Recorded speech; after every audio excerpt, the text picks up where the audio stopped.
Drama serial ضبط کے آنے والی ایپیسوڈ میں ایسے موڑ آنے والے ہیں جو ہر کسی کو حیران کر دیں گے۔ دوستو، سب سے پہلے تو حیرت اس بات پر ہے کہ جب رملہ فیکٹری بیچنے کا فیصلہ کرتی ہے تو ساری دنیا کو خبر ہو جاتی ہے، مگر اس کی اپنی فیملی بے خبر رہتی ہے۔ یہاں تک کہ اون کے دوست رافع کو بھی اون سے پہلے سب کچھ معلوم ہو جاتا ہے، اور اب جب رملہ آخر کار فیکٹری اون کے نام ٹرانسفر کر رہی ہوتی ہے، دونوں ابھی وکیل کے چیمبر میں بیٹھے ہوتے ہیں، لیکن خبر پورے شہر میں پھیل جاتی ہے۔ یہاں تک کہ فاروق صاحب کو بھی فوراً کال آ جاتی ہے کہ آپ کی فیکٹری فروخت ہو چکی ہے۔ اب سوال یہی پیدا ہوتا ہے کہ ابھی سائن ہی ہوئے تھے تو یہ خبر اتنی تیزی سے سب تک کیسے پہنچی؟ اور جناب، اصل دھماکہ تو آنے والے ایپیسوڈ کے ٹیزر میں ہوتا ہے، جب فاروق صاحب اور شامی جیل کی سلاخوں کے پیچھے نظر آتے ہیں، جبکہ رملہ جاتے جاتے عارفہ کا بازو مروڑ کر اسے صاف الفاظ میں خبردار کرتی ہے، ایک بار تو میں نے آپ کا تھپڑ برداشت کر لیا، لیکن آج کے بعد اگر مجھ پر ہاتھ اٹھایا تو یہ ہاتھ آپ کو سلامت نہیں ملے گا۔ یقین مانے یہ سین دیکھ کر الگ ہی سکون ملا۔ ادھر رملہ وکیل کے چیمبر سے نکلتی ہے تو ادھر فاروق صاحب بھی غصے میں گھر پہنچ جاتے ہیں اور عارفہ اور شامی سے پوچھتے ہیں کہ آخر رملہ کہاں گئی۔ عارفہ فوراً اپنا زخمی ہاتھ دکھاتے ہوئے کہتی ہے کہ مجھے نہیں معلوم وہ کہاں گئی، البتہ میرا یہ حال ضرور کر گئی ہے۔ اسی دوران رملہ گھر میں داخل ہوتی ہے تو سامنے پورا خاندان عدالت لگائے بیٹھا ہوتا ہے، جسے دیکھ کر وہ بھی ایک لمحے کو پریشان رہ جاتی ہے۔ ویسے یہاں پر سوچنے والی بات یہ ہے کہ جب رملہ کو پیسے مل چکے تھے تو پھر اسے دوبارہ اس گھر میں آنے کی ضرورت ہی کیا تھی؟ خیر، رملہ کو دیکھتے ہی فاروق صاحب غصے میں پوچھتے ہیں، بتاؤ میری فیکٹری کس کو بیچی ہے اور اس کے کاغذات کہاں ہیں؟ اس پر رملہ دو ٹوک جواب دیتی ہے کہ ڈاکومنٹس جہاں بھی ہیں، اب آپ کا ان سے کوئی تعلق نہیں۔ لیکن جیسے ہی رملہ فاروق صاحب کی طرف انگلی اٹھا کر یہ بات کہتی ہے، شامی کی زندگی میں شاید پہلی بار غیرت جاگتی ہے اور وہ فوراً رملہ کا بازو زور سے پکڑ لیتا ہے۔ غصے میں کہتا ہے، تمہاری ہمت کیسے ہوئی میرے باپ کی طرف اس طرح ہاتھ اٹھانے کی؟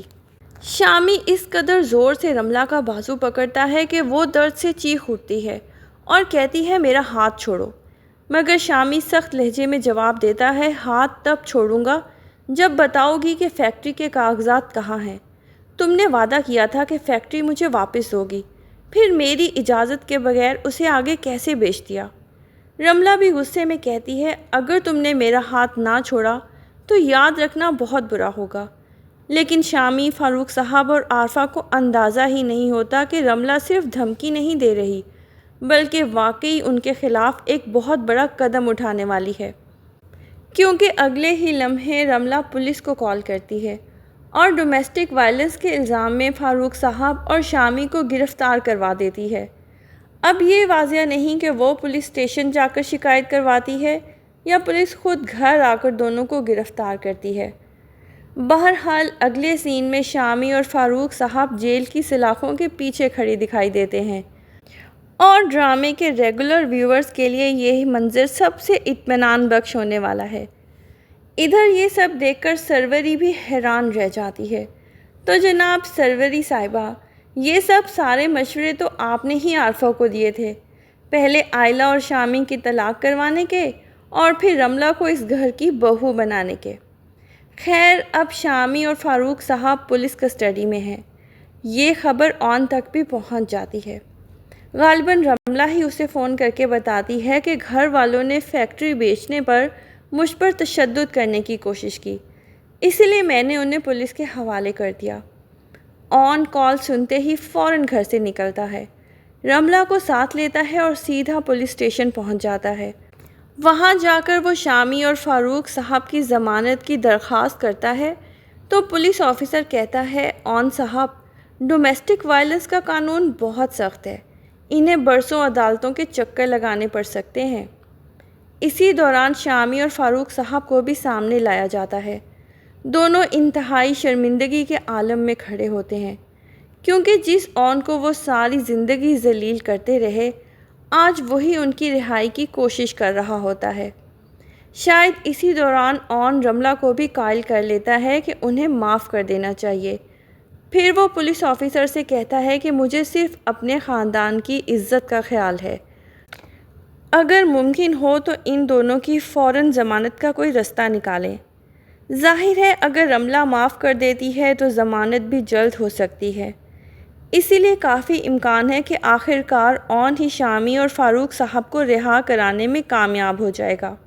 اور دوسری جانب ہم دیکھیں گے کہ آئلہ کو پوری حقیقت تو معلوم نہیں، لیکن اون کی مشکوک سرگرمیاں اسے مسلسل پریشان کر رہی ہیں۔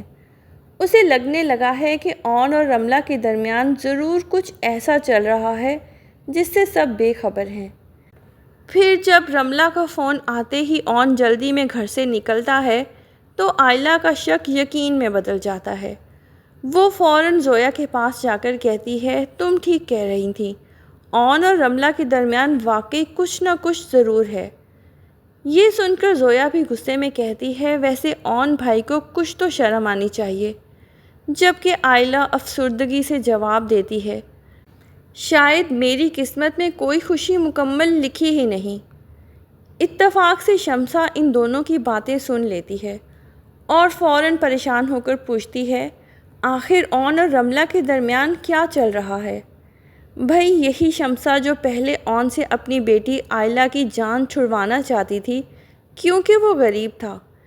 اب جب کہ اون کے نام ساری پراپرٹی آنے والی ہے تو اسے بھی فکر لاحق ہو گئی ہے۔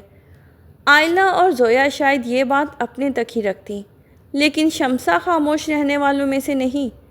اسی لیے پوری امید ہے کہ اب وہ اس معاملے پر ایک نیا ہنگامہ ضرور کھڑا کر دے گی۔ ادھر آئلہ اللہ سے رو رو کر دعائیں کرتی ہے کہ یا اللہ، جو کچھ بھی میں سوچ رہی ہوں ایسا ہرگز نہ ہو، کیونکہ اب وہ بھی اون سے محبت کرنے لگی ہے اور اس کے بغیر زندگی کا تصور بھی نہیں کر سکتی۔